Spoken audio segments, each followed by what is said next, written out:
I was still numb from surgery when my father said it. He didn't sit, didn't ask how I felt. He stood near the hospital window, checking his watch like discharge paperwork mattered more than his daughter. "When you recover," he said evenly, "you should go back to your in-laws." For a second, I honestly thought I'd misheard him. 3 days earlier, my husband Daniel died in a warehouse fire. 3 days after that, I delivered our daughter alone. The hospital room smelled faintly of antiseptic and warm plastic.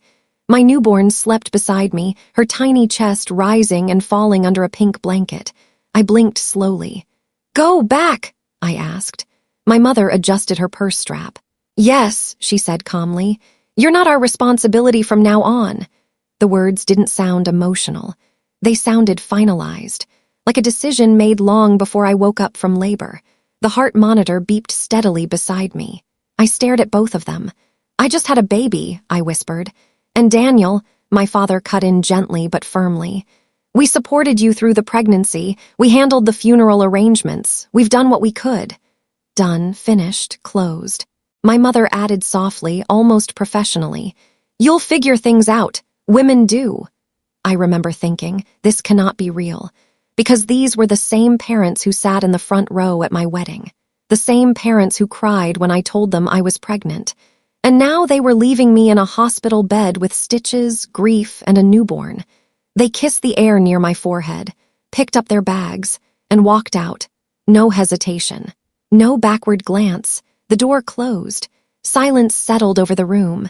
I stared at my daughter, then reached for my phone, scrolled to a number I had never used before. A number Daniel told me to save only if something ever goes wrong. My hand shook as I pressed call. When the voice answered, I said only, "I think I need assistance now." There was a pause, then a calm reply, "We're already arranging it." I didn't know yet what that meant, but hours later, 2 uniformed protocol officers would walk into that hospital room, and my father would try to leave before they could speak to him. At the time, nothing added up. Why were my parents so prepared to step away? Why did my mother speak like a case manager closing a file instead of a grandmother meeting her grandchild? And why had Daniel insisted, months earlier, that I keep that number saved under a name I barely recognized? The nurse who checked on me kept glancing at my chart differently after my parents left. Not pity, recognition. Like she suddenly understood something about me that I didn't yet understand myself. I felt grief, confusion, and beneath both, a strange certainty. My parents believed I was powerless now. They had no idea who I had just called. Before I go further, tell me something in the comments. Where are you watching from? And what time is it? Because I've learned people react very differently to this part of my story. Some say my parents were overwhelmed. Others say they revealed who they really were. And if stories like this feel familiar, like, share and subscribe to my channel. My name is Claire Bennett. I was 29 when everything changed. Before the fire, my life was ordinary in the best possible way. Daniel and I had been married 4 years. He worked as an operations manager for a logistics company. I handled financial administration for a medical group downtown. We weren't wealthy, but we were stable. Routine dinners, weekend grocery trips, shared calendars, normal happiness. When I became pregnant, Daniel cried before I did. "We're going to be parents," he kept saying, laughing like he couldn't believe it. My parents were thrilled too. My mother told everyone she was becoming a grandmother. My father began researching cribs like it was a construction project. They helped decorate the nursery, attended ultrasounds, brought meals every Sunday. Looking back, there was nothing that suggested abandonment. If anything, they seemed more involved than ever. That's why what happened later felt unreal. My mother stood in the nursery doorway one evening. "We should think long-term," she said. I laughed. "Mom, she isn't even born yet," she smiled thinly. "Planning prevents instability." Daniel glanced at me. "We're doing fine," he said lightly. My father added from behind us, "Of course you are, but families help manage transitions." At the time, I heard support. Now I hear supervision. About 2 months before my due date, my parents started asking unusual questions. Not emotional ones, legal ones. My mother asked casually over coffee, "If something unexpected happened, do you have contingency plans?" I laughed it off. "We're healthy, Mom." She didn't smile back. Life changes quickly. Daniel squeezed my hand under the table. Later that night, he said quietly, "Your parents worry a lot about control." I brushed it off. "They just care." He didn't argue, but he saved a number in my phone anyway. "Emergency contact," he said. "Just in case." I never asked why. The call came at 2:14 a.m. Daniel's warehouse had caught fire during an overnight shift. There had been an equipment failure. Smoke spread faster than evacuation protocols allowed. By the time I arrived at the hospital, everything was already decided. A doctor used phrases like extensive inhalation injury and no suffering. I remember nodding politely, signing forms, calling my parents. My mother arrived first. Efficient, organized. She hugged me briefly and began handling paperwork. My father spoke to administrators. They took over everything. Funeral arrangements, insurance calls, even conversations with Daniel's family. At the time, I felt grateful. I was 8 months pregnant and barely functioning. I didn't notice that decisions were being made without asking me. My mother whispered, "We'll stabilize things." My father added, "You focus on the baby." I nodded, relieved. I didn't realize they were redefining my role entirely. After Daniel died, I told myself one thing repeatedly: at least I still have my parents. That belief carried me through labor, through contractions, through signing hospital forms alone. I thought family meant permanence. I didn't yet understand that some people stay only while you fit the role they expect. 2 hours after my parents left the hospital room, a nurse entered holding a clipboard. Her expression was cautious. "Claire," she said gently, "did you approve alternate guardianship planning?" My stomach dropped. "What guardianship?" She hesitated. "Your parents told administration they were assisting with transitional custody arrangements." The words didn't make sense. "Transitional custody," she nodded slowly. "They believed the baby would be discharged under extended family supervision." My hands went cold. They hadn't just abandoned me. They had expected my daughter to leave the hospital without me. And at that exact moment, my phone vibrated. One message: "They've arrived downstairs." I didn't stand up when the knock came. I couldn't. My body still felt heavy from labor, my abdomen sore every time I breathed too deeply.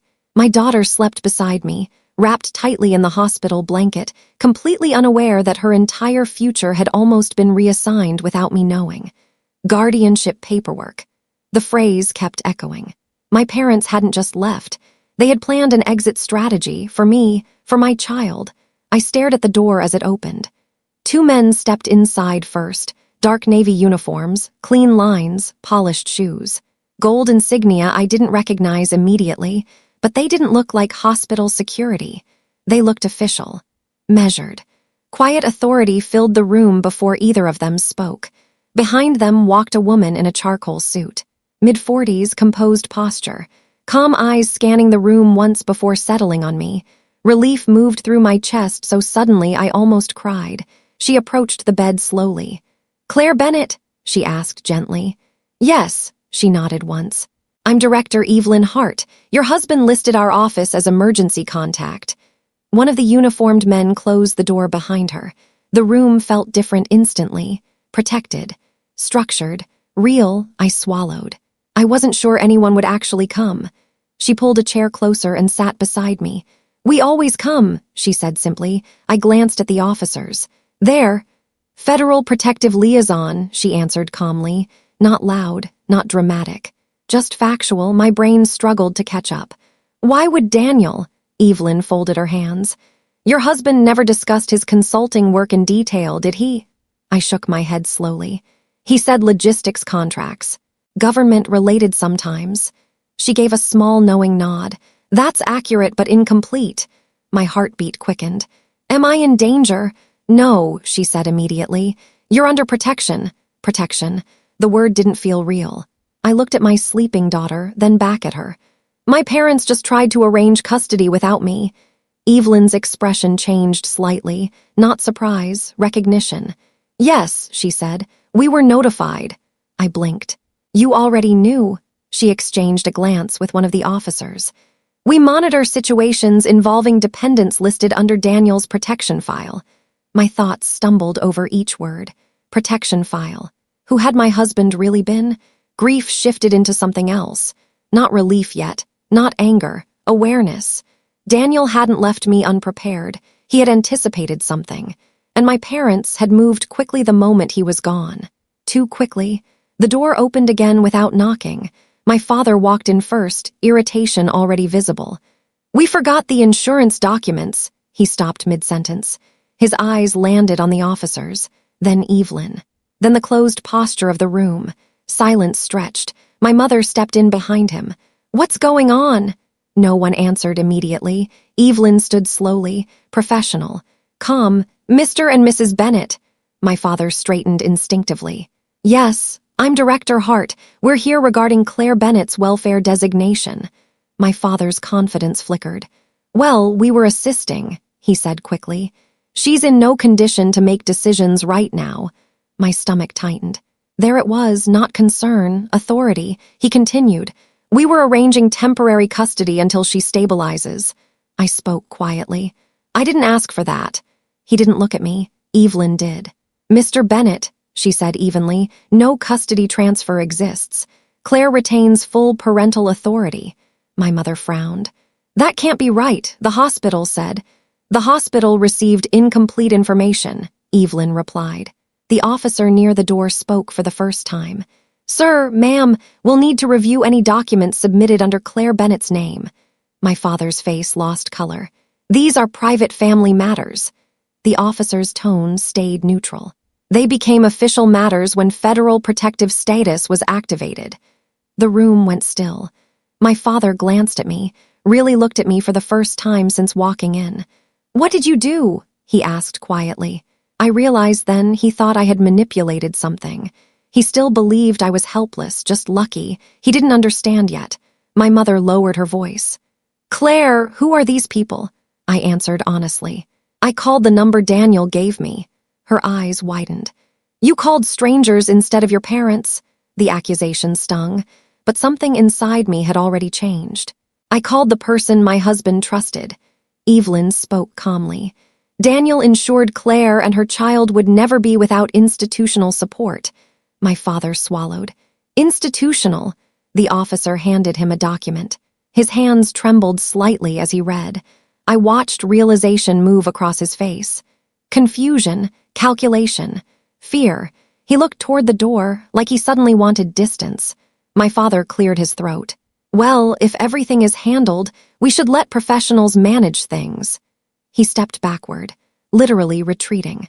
The same man who told me hours earlier I wasn't their responsibility, now trying to disengage carefully.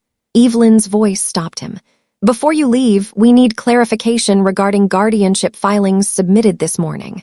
My mother froze. My father turned slowly. "I was only trying to help." The officer replied calmly. "Then you won't mind answering a few questions." He glanced at the exit again. And for the first time in my life, I watched my father look unsure of himself. Lying there, holding my daughter's tiny hand, something settled inside me. I wasn't angry yet. I wasn't triumphant. I was observing. The same people who removed themselves when I needed love were suddenly cautious when authority entered the room. It wasn't grief that changed power. It was truth. It wasn't grief that changed power. It was truth. My mother spoke carefully. "We assumed Claire couldn't handle everything alone." Evelyn nodded. "A reasonable concern. However, removing a parent's authority without consent raises legal implications." My father's voice tightened. "We're her parents. And she," Evelyn said calmly, "is an adult under federal family protection designation." Silence. My father stared at me again. "You never told us any of this." I answered softly. "You never asked." Evelyn turned back to me. "We'll arrange secure housing upon discharge." My mother blinked rapidly. "Secure housing?" "Yes." My father laughed nervously. "This is excessive." The officer spoke. "Mr. Bennett, your daughter's family classification changed after Daniel's death." Changed. Even I didn't know what that meant. I felt like pieces of my own life were being revealed alongside theirs. Who was Daniel protecting? Why did my parents move so quickly? And why did these people treat me like someone important instead of someone abandoned? The answers were close. I could feel it. As the officers escorted my parents into the hallway for questioning, my father turned once more. His voice was lower now, almost cautious. "Claire, what exactly did you get yourself into?" I held my daughter closer, and for the first time since the fire, I felt something stronger than grief. Stability. "I didn't get into anything," I said calmly. "Daniel made sure we were protected." The door closed behind them. Evelyn sat back down beside me. "There's more you need to know," she said gently, and the way she said it told me one thing. My husband's death was only the beginning of the truth. The hallway conversation lasted longer than I expected. Through the slightly open door, I could hear fragments of my father's voice, controlled, polite, carefully respectful in a way I had never heard him speak before. Not to me, not to hospital staff, not even to Daniel. Respect, I realized, was something he reserved for power. And suddenly, he thought power was in this room. I adjusted my daughter against my chest, feeling her warm weight settle me. Director Hart reviewed documents on a tablet beside my bed. Her calm presence felt strangely grounding. I finally asked the question sitting in my throat. "What exactly did Daniel do?" She looked at me for a moment before answering. "Your husband worked private logistics contracts tied to federal infrastructure security." I blinked. "That sounds complicated." "It means," she said gently, "he helped protect systems most people never see." My stomach tightened. "And now," she met my eyes, "now his protection extends to you and your daughter." Protection, not charity, not pity, not responsibility passed between relatives. Protection implied value, importance. And that was exactly what my parents had never believed I possessed. The door opened again. My parents walked back in, but they weren't the same people who had left earlier. My father's shoulders were straighter. My mother's smile appeared suddenly soft, rehearsed warmth replacing cold detachment. My father cleared his throat. "Well," he said lightly, "it seems we misunderstood the situation." I watched him carefully. He pulled a chair closer to my bed, too close. "How are you feeling, sweetheart?" Sweetheart. He hadn't called me that since I was a teenager. I answered evenly. "I just gave birth and buried my husband." My mother rushed forward. "Oh, Claire, we were only worried about you." Her hand touched the baby blanket now, lingering longer than before. "You shouldn't face this alone." I noticed it immediately. Hours ago, I was a burden. Now I was family again. My father glanced at Evelyn. "So this protection status, is it long-term?" Evelyn answered professionally. "It remains active as long as Claire and her child qualify under beneficiary designation." My father nodded slowly. "And financially, what does that involve?" The question hung in the air. Not "are you safe?" Not "do you need support?" Money. I felt something cold settle inside my chest. My mother added quickly, "We only want to help manage things." Claire has always been emotional with finances. I stared at her. Emotional? I worked in financial administration. She knew that. Evelyn responded calmly. "Claire maintains full financial autonomy." My father laughed softly. "Well, of course, but families coordinate assets, especially when significant benefits are involved." Significant benefits. There it was. The shift from abandonment to opportunity. It hit me slowly. They hadn't come back because they loved me. They came back because they smelled security, influence, resources, and they still didn't believe I truly understood any of it. To them, I wasn't powerful. I was simply connected to power, which meant they believed they could still control the situation. My mother leaned closer to me, lowering her voice like we were sharing intimacy. "Claire, honey, you're vulnerable right now. These officials won't stay forever." She smiled gently. "But your parents will." I almost laughed. Hours earlier, she had officially resigned from being my parent. Now she was reapplying for the role. I asked quietly, "Why did you file custody paperwork without telling me?" Her smile faltered. "We thought you'd collapse under pressure." My father added quickly, "You were never strong with crisis." The words landed harder than anything else that day. Not grief, not abandonment, erasure. They genuinely believed I couldn't survive without them. Even now, even after uniformed officers stood in my hospital room, they still underestimated me. Evelyn turned her tablet toward me. "There's something else you should know." She paused briefly before continuing. "Daniel established a survivor trust. My parents froze. My father leaned forward instantly. A trust, Evelyn nodded. Yes, activated upon his death. My mother's eyes widened. For Claire, Evelyn met her gaze. For Claire and her daughter exclusively. Silence. My father's breathing changed, subtle but noticeable. How substantial? He asked. Evelyn didn't answer him. She answered me. It ensures lifetime financial independence. My father's hand gripped the chair arm. My mother smiled too quickly.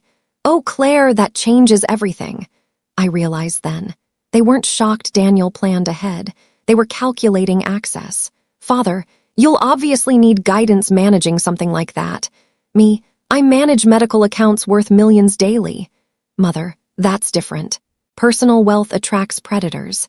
Me, including family. Mother, don't twist our intentions. Father, we stepped in because you looked fragile. Me, you stepped in because you thought I was alone. Silence fell. The officer near the door watched quietly. My parents noticed him watching, and suddenly softened again. I understood something critical. My parents didn't suddenly respect me. They respected proximity to authority. And they still assumed that authority belonged to someone else. Not me. They believed Daniel had power. Officials had power. Money had power. But Claire, still manageable, still persuadable, still theirs. Evelyn spoke gently. There is also a secondary authorization Daniel assigned. I frowned. What authorization? She hesitated. He granted you decision privileges tied to ongoing operations he oversaw. My father laughed nervously. That sounds symbolic. Evelyn shook her head. It is not symbolic. My mother blinked rapidly. What does that mean? Evelyn answered calmly. It means Claire now holds administrative authority within certain federal logistics programs. The room went silent again. My father stared at me, then chuckled. Claire barely likes confrontation. He turned to Evelyn. I think there's been a misunderstanding. I felt something shift inside me, not anger, not pride, recognition. They simply could not imagine their daughter holding real power. They abandoned me because they thought I was weak. They returned because they thought I was wealthy, and they still don't believe I'm capable. That misunderstanding would become their biggest mistake. My father leaned closer. Well, if Claire now has administrative authority, family representation becomes important. Evelyn raised an eyebrow. In what sense? He smiled confidently. I've managed negotiations for years. I could advise. My mother nodded eagerly. We could even move Claire back home temporarily. Stability matters for public perception. Public perception, not recovery, not grief. Image. I realized they were already positioning themselves inside a life they had abandoned hours earlier. I didn't argue, didn't correct them, didn't explain. For the first time since Daniel died, I stopped reacting emotionally and started observing strategically. Because something Evelyn said earlier replayed in my mind. Daniel prepared for this. He knew something about people, about pressure, about survival, and maybe about my parents. Evelyn leaned closer once my parents stepped outside to make a phone call. Her voice dropped slightly. They believe they can influence you, I nodded. They always have.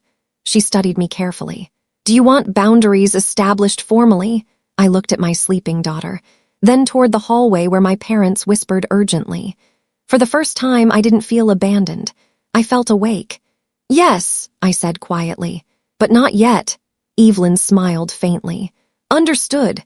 Because I finally realized something. The real confrontation hadn't happened yet.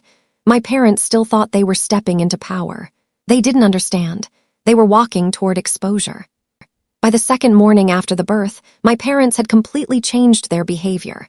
They arrived early, coffee in hand, smiles practiced, voices gentle. Anyone watching would have believed they were devoted grandparents supporting a grieving daughter. But once you know someone long enough, you start noticing timing instead of words. And their timing told the truth. They only became attentive after learning two things. I was financially protected. I held authority connected to Daniel's work. Love hadn't brought them back. Opportunity had. My mother adjusted flowers beside my bed. We've been thinking, she said warmly. You shouldn't return to your apartment.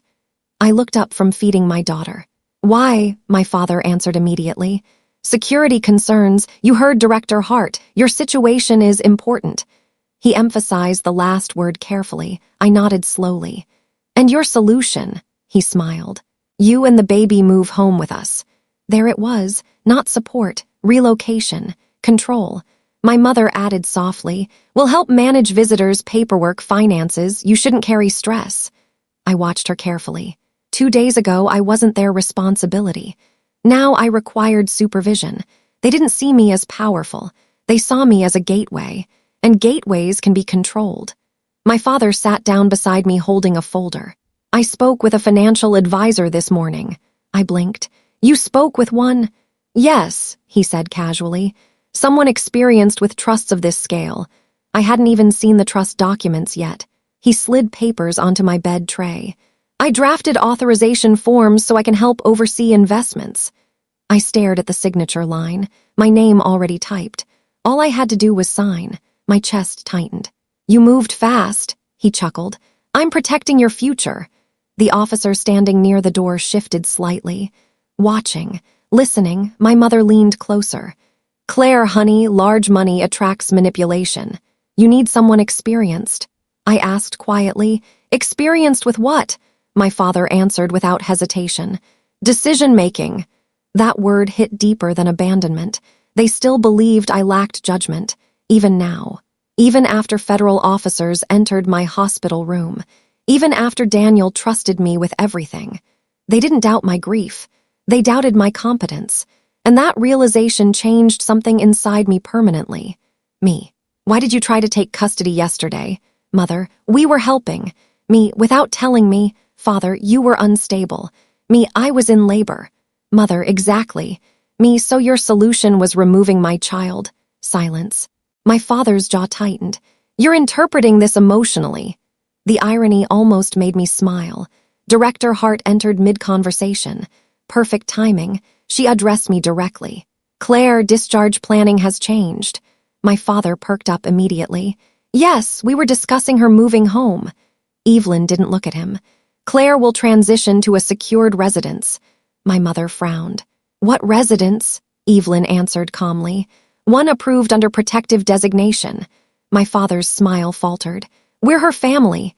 And Claire, Evelyn said gently, will decide her living arrangements. The room shifted again. Control slipping from my parents' hands. My father lowered his voice. With respect, Director, outsiders shouldn't isolate family members. Outsiders? He meant authority. He meant influence he couldn't manage. My mother added quickly. We only want transparency. Evelyn nodded. Transparency exists between Claire and authorized personnel. Not them. The exclusion landed heavily. My father forced a laugh. Well, of course. We just assumed involvement.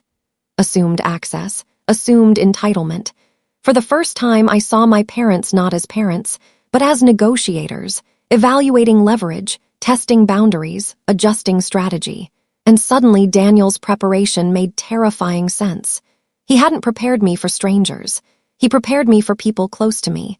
Later that afternoon, a nurse hesitated before entering. Claire, I just wanted to check something. Her tone felt cautious. Yes, she glanced toward the hallway. Your parents mentioned you might be experiencing postpartum instability. My stomach dropped.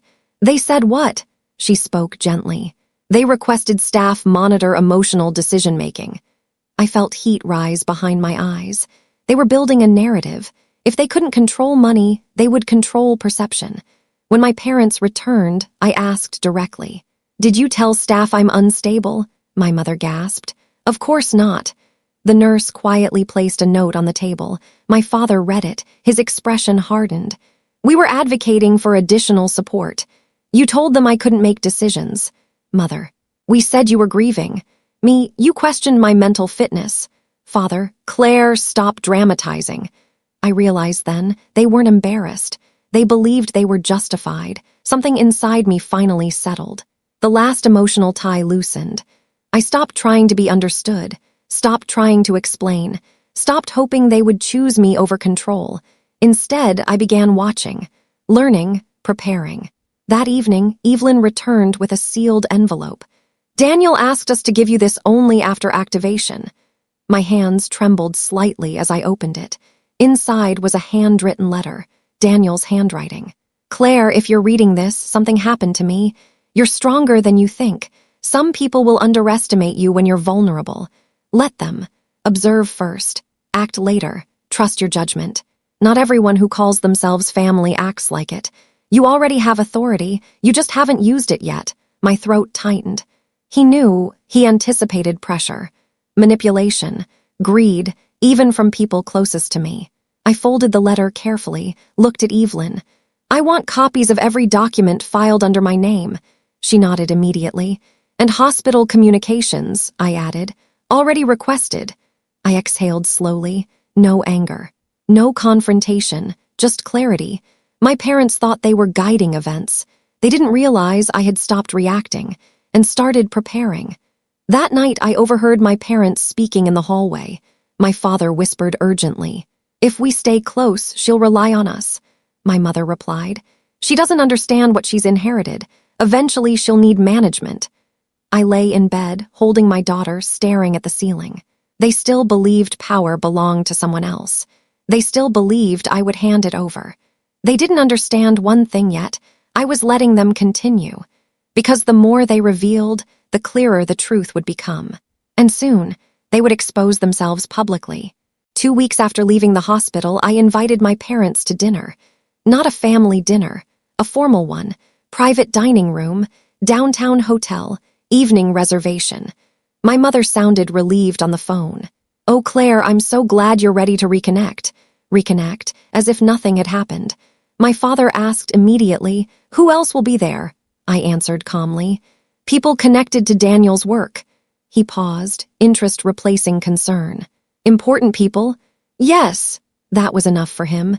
By then, I had already seen everything. Hospital reports, custody filings, emails my parents sent behind my back requesting financial oversight, even a drafted letter suggesting I was emotionally compromised after childbirth.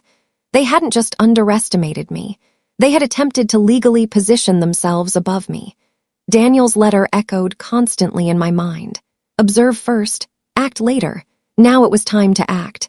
The private dining room overlooked the city skyline, soft lighting, long table, crystal glasses catching reflections from outside. My daughter slept in a carrier beside me. Director Hart sat quietly to my right. 2 familiar uniformed protocol officers stood near the entrance. Not intimidating, just present. The door opened. My parents entered and immediately froze. They recognized authority now. My father smiled too widely. "Well, this is impressive." My mother leaned toward me. "You didn't tell us it would be this formal." I smiled calmly. "I wanted transparency tonight." They exchanged a quick glance. They thought this dinner meant acceptance, reconciliation, access restored. "Father, we've been worried about you adjusting alone." "Mother, we only ever wanted stability for you and the baby." "Me, I know." Father relaxed instantly. He believed forgiveness had arrived. He sat straighter. "So, how are things progressing with the trust?" There it was again, always money first. Director Hart watched silently, waiting. I slid a folder across the table. My father opened it casually, then stopped. His smile faded. Inside were copies of his submitted custody requests. Highlighted, time-stamped, hospital statements, emails. My mother leaned closer. "What is this?" I answered gently. "Documentation." Father shifted in his chair. "We explained that already." I nodded. "Yes, you said you were helping." I turned another page toward him. "This one requests temporary financial control." He cleared his throat. "That was precautionary." Another page, psychological fitness inquiry. My mother's hands trembled slightly. "Claire, why are you doing this here?" I met her eyes calmly. "Because you did it publicly first." Silence fell heavy across the room. Director Hart spoke for the first time. "These actions suggested Claire lacked decision capacity." My father straightened defensively. "She was grieving," one of the officers replied evenly. "Yet documentation shows repeated attempts to assume legal authority." My father looked around the room, suddenly aware witnesses existed. Power had moved away from him. He turned to me. "Claire, you're misunderstanding professional procedures." I smiled slightly. No, you misunderstood me, he frowned. What do you mean? I leaned forward. Calm, steady, controlled. You thought Daniel was the powerful one. Neither of them spoke. You thought these people were protecting his legacy. My mother whispered. They are, aren't they? I shook my head slowly. They're protecting me. Director Hart placed a tablet on the table. Official documentation displayed clearly. Authorization credentials. My name at the top. Claire Bennett, operational successor. My father stared, then laughed nervously. That can't be correct. Evelyn answered calmly. Claire now oversees logistical authorization previously assigned to Daniel. My mother blinked repeatedly. You mean advisory? No, Evelyn said. Executive level. The room went completely silent. My father looked at me differently for the first time in his life, not as a daughter, not as a responsibility, as someone he could not control. Father, you never handled leadership roles. Me, you never allowed yourself to see them. Mother, Claire, this is overwhelming, you'll still need us. Me, I needed you in a hospital room. Silence. Mother's eyes filled, but I continued calmly. You told me I wasn't your responsibility. My father tried to recover. We were under stress, I nodded, and yet you had energy to file custody claims. He had no answer. I slid one last document across. Financial access request, signed by my father, prepared 2 days after Daniel's death, before my discharge, before even seeing my daughter. My voice stayed calm. You didn't come back because you loved me, my mother whispered. That's not true. You came back because you realized I wasn't powerless. The words landed quietly, but they changed the air in the room. The officers watched. Evelyn watched. Even the waiter outside the glass door hesitated. Reality had fully recontextualized. My father's voice dropped. So what is this, punishment? I shook my head. No, I folded my hands. This is closure. I slid another paper forward. Formal legal notice. Boundary declaration. Restricted access order, my mother gasped. You're cutting us off, I answered gently. I'm setting the boundary you forced me to learn. Father, after everything we did for you, me, after everything you tried to take. Silence expanded. Heavy, unavoidable, for once they had no strategy left. My mother began crying softly. We were scared of losing you, I nodded. But you left first. My father looked smaller somehow, not angry, not powerful, just exposed. He stood slowly. I suppose we misjudged things. I met his eyes calmly.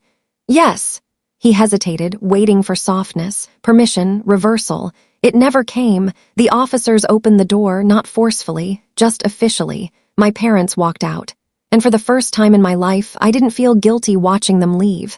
The room felt quiet afterward, not triumphant, peaceful. Evelyn asked gently, How do you feel? I looked at my sleeping daughter. Safe. Not victorious, not vengeful, just free. Power, I realized, wasn't about proving them wrong. It was about no longer needing their approval. Life settled into something steady. I moved into a secure residence near work, returned gradually to professional responsibilities, learned pieces of Daniel's world, not as a replacement, but as myself. I built routines with my daughter, morning walks, late-night feedings, quiet evenings that belonged only to us. My parents sent messages occasionally, apologies mixed with justification. I didn't respond. No arguments, no reopening wounds, just distance. Losing Daniel broke my life open, but abandonment revealed something deeper. Some relationships survive crisis. Others reveal themselves during it. I learned that family isn't defined by who claims you when life is easy. It's defined by who stays when you have nothing to offer but vulnerability. And sometimes, peace begins the moment you stop trying to be understood by people committed to misunderstanding you. I want to ask you something honestly. If your parents had treated you the way mine did, abandoning you when you were weakest, then returning once power and money appeared, would you forgive them? Would you rebuild the relationship? Or would you choose peace and distance like I did? Tell me in the comments, who was really wrong here? I read every perspective, because stories like this never have just one emotional truth. If you liked, subscribe. It's free and takes 1 second only.